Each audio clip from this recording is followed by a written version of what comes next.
मैं दोबारा कहती हूँ, तेरा रेप मेरा रेप की पॉलिटिक्स को बंद करें ममता दी। क्या अब लड़की के बलात्कार के लिए, उसके इंसाफ के लिए हिंदुस्तान की जनता तभी आवाज उठाएगी उस लड़की की और उस प्रदेश की पॉलिटिक्स को देखकर? और अगर ममता जी को लेफ्ट विंग से इतनी ही परेशानी है तो वो इंडिया अलायंस छोड़ दें।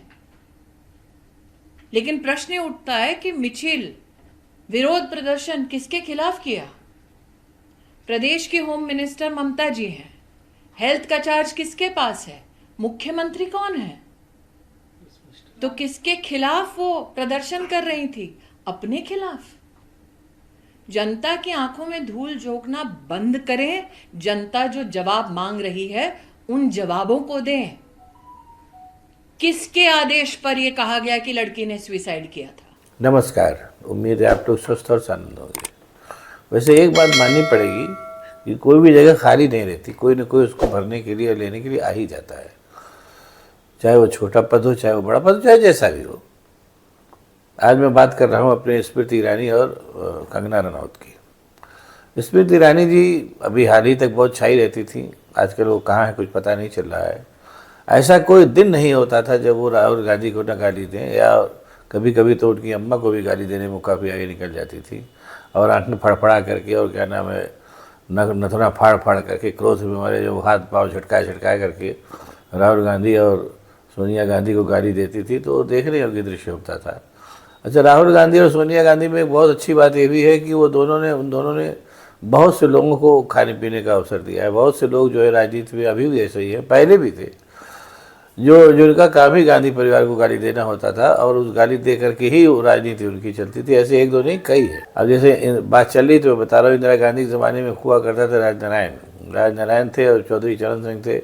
इन लोगों का कोई दिन ऐसा नहीं जाता हो जबकि वो इंदिरा गांधी को गाली न बकते हों। बहरहाल इंदिरा गांधी उनके बारे में क्या कहना, और चरण सिंह और राजनारायण को तो जान ही रहे हैं आप लोग। ये हालत था। और जैसे आज कल है कि सोनिया गांधी और राहुल गांधी कभी किसी का जवाब नहीं देते, वो इंदिरा गांधी भी कभी किसी चीज़ का कोई जवाब नहीं देती थी। धीरे धीरे लोग खुद ही जो थे वो काल के गाल में चले जाते थे, जैसे अभी स्मृति ईरानी चली गई। स्मृति ईरानी के साथ मैंने बताया ना कि जैसे क्या जवाब, मतलब संसद के अंदर, संसद के बाहर, और मतलब और उनके विषबुझे तीर जो थे होते थे वो इस कदर मतलब जानलेवा होते थे, वो पता नहीं कहाँ से सोच कर आती थी। जब राहुल गांधी का बंगला खाली कराया गया तो लोगों ने उनसे कहा कि उनसे बंगला खाली कराया जाए, तो उन्होंने कहा कि वो जनता के पैसे का बंगला है, राहुल गांधी का नहीं है। मतलब एक जैसे आप बहुत जार की भाषा में होता है ना कि आप अगर किसी मकान में रह रहे हैं, किराए पर भी रह रहे हैं, तो कहते हैं फलाने ने मकान छोड़ दिया, तो उसका इतना कठोर जवाब कि वो जनता के पैसे का बंगला था, राहुल गांधी का बंगला नहीं था। इस तरीके से मतलब तिल का ताड़ बनाने की कला में स्मृति ईरानी माहिर थी, इसमें कोई शक नहीं। और उनकी इसी कला ने उनको जो है वो काफ़ी आगे पहुंचाया, केंद्रीय मंत्री बनी, ये सब सारी काम उन्होंने किया। और अपने क्या नाम है नरेंद्र मोदी भी उनके ऊपर बहुत ज़्यादा भरोसा करते थे। सोनिया गांधी और राहुल गांधी को गाली देने का जिम्मा उन्होंने स्मृति ईरानी के ऊपर ही छोड़ रखा था, जिसको उन्होंने बखूबी मोटे मोटे तौर पर 10 साल तक निभाया। नतीजा ये हो कि वो सांसद बनी, और उसी का नतीजा ये रहा, गाली बकने का ही नतीजा ये रहा कि वो सांसदी से बुरी तरीके से हारी भी, और अभी समय कहाँ है भगवान जाने। अब किस रूप में प्रकट होगी भगवान जाने। और जैसा ऐसे मामले में होता है कि जब वो चुनाव हार गई तो नरेंद्र मोदी ने भी उनसे अपना पीछा छुड़ाया, और उनको अगले जो मंत्रिमंडल ने गठन किया उनको मंत्री नहीं बनाया। जबकि मंत्री बनाना किसी का भी विशेषाधिकार है, वो उनको मंत्री बना सकते थे। बस ये होता है कि उसको 6 महीने में फिर से चुनाव जीतना पड़ता है, या वह राज्यसभा आना पड़ता है। ये दोनों ही काम पेचीदा थे। तो नरेंद्र मोदी ने स्मृति ईरानी से अपना पिंड छुड़ाना ही बेहतर समझा। फिलहाल स्मृति ईरानी कहाँ है भगवान जाने, कहाँ रह करके वो किसको गाली दे रही हैं ये नहीं पता। अब स्मृति ईरानी नेपथ्य में चली गई। इधर इत्तेफाक से कुछ ऐसा हुआ कि राहुल गांधी जो है वो उनका थोड़ा ग्राफ लगातार बढ़ता जा रहा है, क्योंकि जो बातें वो पहले कहते थे वो बातें अभी भी कह रहे हैं। वो बातें एक एक करके सब सामने आ रही हैं। जैसे उन्होंने जब कोरोना का फैलने वाला था और अपने मोदी जी ट्रंप को लेकर के आके यहाँ पे जश्न मना रहे थे, तो उसी समय राहुल गांधी ने कहा था भैया ऐसा मत करिए, बड़ा गाढ़े में फंस जाएंगे। किसान बिल जब लाए तो उस पर भी यही सब मतलब कुल मिला करके चीज़ें सामने आई। नोटबंदी में राहुल गांधी ने कहा कि देश की रीढ़ अर्थव्यवस्था की रीढ़ खत्म हो जाएगी।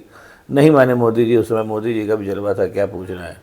अब जो सारी जिन चीज़ों के लिए राहुल गांधी मना कर रहे थे उन्हीं चीज़ों को करके वाहवाही लूट करके लोगों की मूर्खता में मोदी जी जब 10 साल तक उन्होंने शासन किया, उसका नतीजा यह हो कि अब 330 से 240 पे आ गए हैं, तो भी मान नहीं रहे हैं अपनी हरकत। अभी भी आप वो पूरा क्या नाम है उठा के देखिए सोशल मीडिया, राहुल गांधी को गरियाने की बदस्तूर उनकी और उनकी अम्मा सोनिया गांधी को, ये सब चल रहा है, इंडिया भी चल रहा है मामला पूरा डिटेल। जबकि हिंदुस्तान का बेड़ा गर्ज बट्ठा बैठ गया, ये वो भी जानते हैं और सभी जानते हैं। अच्छा, एक बात माननी पड़ेगी कि मोदी जी की कि हिंदुस्तान का बैठा बैठाने की जितनी कलाएं उनको मालूम है, उतनी कलाओं को खोज पाना भी बड़ा मुश्किल काम है। जिसकी जो अच्छी बात है वो माननी चाहिए। अभी मैं आगे उनकी ऐसी एक और कला का जिक्र करूँगा। बात फिलहाल स्मृति ईरानी की और उनकी जो नई अवतार हैं कंगना रनौत, उनकी हो रही है।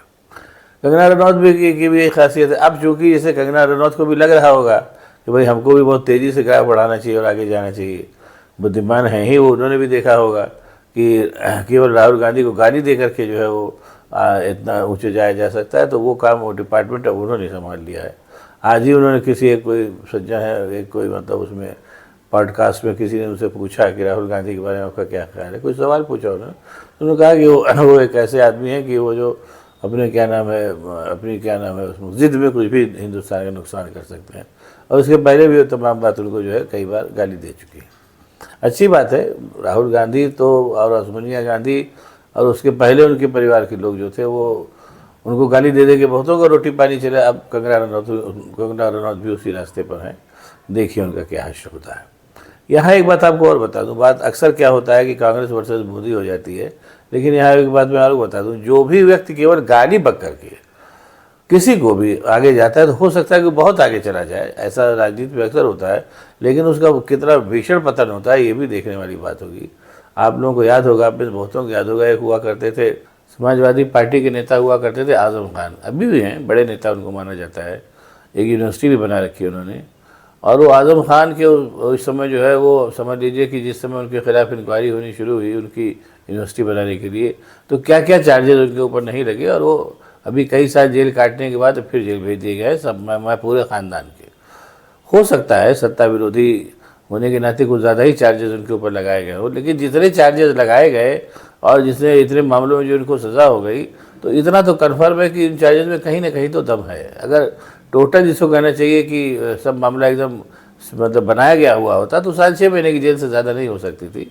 नो डाउट 6 महीने की जेल जो है वो बिना किसी मामले के भी कराई जा सकती है। अब वो लोग कराते भी है, सत्ता में आज के लिए बहुत हो गया है, लेकिन इतनी लंबी जेल अगर हो रही है तो इसका मतलब कहीं ना कहीं उन्होंने इतनी गड़बड़ियाँ कर रखी हैं कि वो उतनी लंबी उनको जेल हुई, और न केवल उनको हुई बल्कि उनके लड़के को हुई, उनकी पत्नी को हुई, ये सब कुल मिला करके हुआ।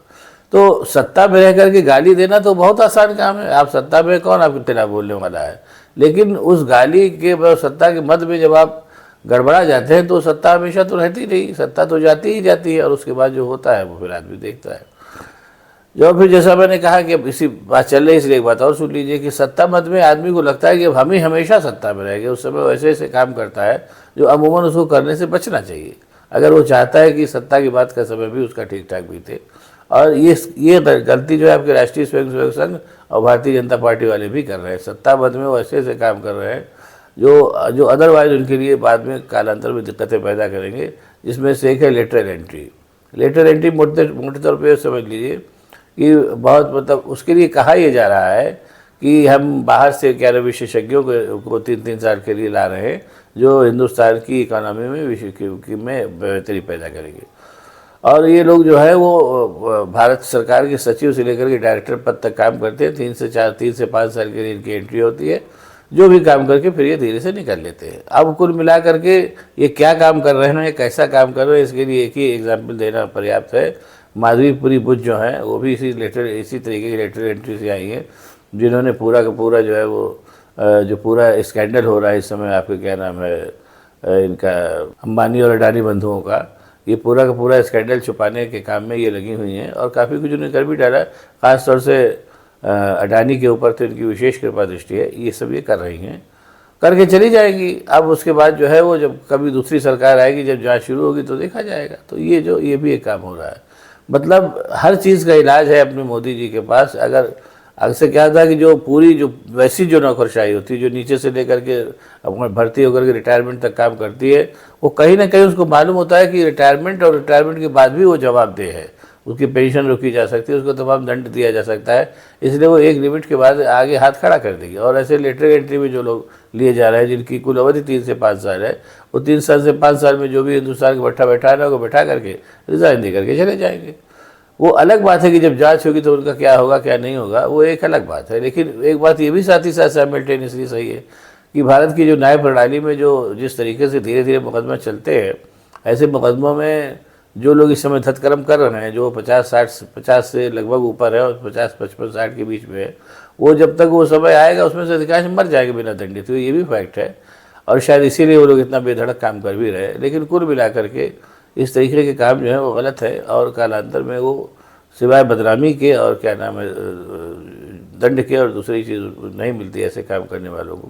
बहरहाल समय रहते आदमी समझता रही जब तक वो दंडित ना हो जाए या उसकी बदनामी ना हो जाए, जिसकी इस समय ज्वलंत उदाहरण जो है वो स्मृति ईरानी है, जो आजकल कहाँ है नहीं पता। ये कि फिर कह के मैं बात कर रहा हूँ। और आप लोगों को हो सकता है मेरा वीडियो पसंद आया हो तो इसको लाइक करिएगा, शेयर करिएगा, साथ ही साथ मेरे चैनल को सब्सक्राइब भी करिएगा। और हाँ, एक बात मैं फिर कह दूँ कि उस पर आगे जा कर के आप लोग इसी चैनल में हमारी अवध कथा भी दी हुई है। अवध का प्लेलिस्ट में जाइएगा, आपको अवध कथा मिल जाएगी। अवध अपने हिंदुस्तान का और यूपी का वो इलाका है जिसका भारतीय स्वतंत्रता संग्राम में काफ़ी बड़ा योगदान रहा है और उसकी अवध की पॉलिटिकल हिस्ट्री हर आदमी को पढ़नी चाहिए। मैं फिर आपसे एक बार गुजारिश कर रहा हूँ कि उस हिस्ट्री को पढ़िएगा ज़रूर, आपको अच्छा लगेगा। थोड़ा लंबा ज़रूर है लेकिन आपको अच्छा लगेगा, समय निकाल के ज़रूर पढ़िएगा। बहुत बहुत धन्यवाद, फिर से नमस्कार।